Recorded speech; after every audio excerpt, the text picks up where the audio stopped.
In this image of two women wearing modern black hijabs, we see what has become the global marker of Islamic modesty. Today, the headscarf is recognized as a mandatory requirement of the faith. For many believers, the stakes are absolute.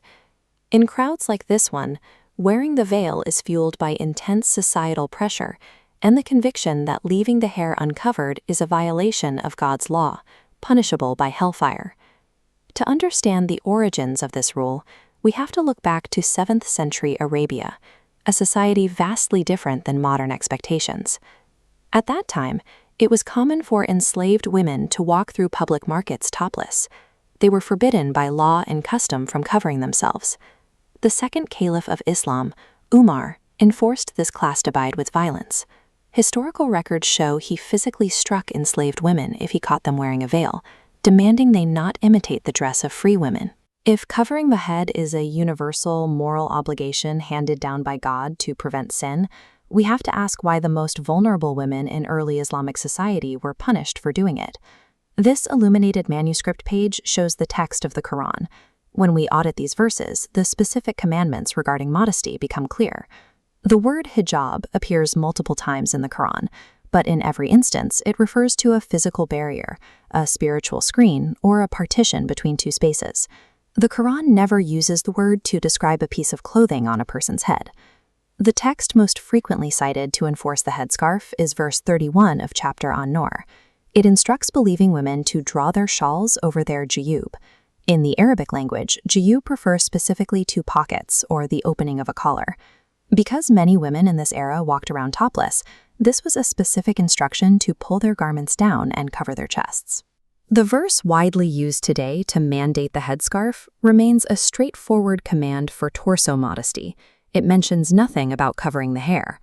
A second key verse, found in the chapter Al-Ahzab, instructs women to wear an outer garment, called a jilbab, close around them when they go outside, so they will be recognized and not harassed. In the 7th century, enslaved women were treated as property and routinely harassed in the streets. Prophet Muhammad empowered believing women by allowing them to cover their bodies. Until then, wearing an outer cloak was a status symbol reserved exclusively for the tribal elite.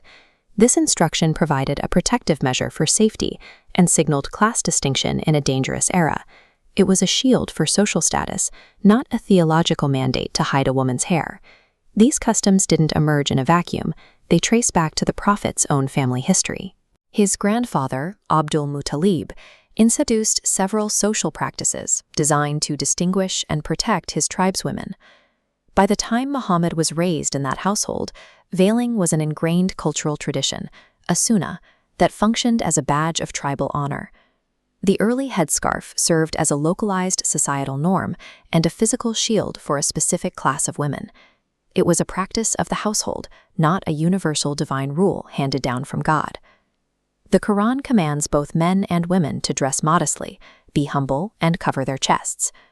Over centuries, linguistic misunderstandings and a loss of historical context transformed a local custom into a mandatory religious obligation. History identifies the headscarf as a personal choice and a cultural tradition carrying deep social weight. This photograph illustrates similar traditions across faiths.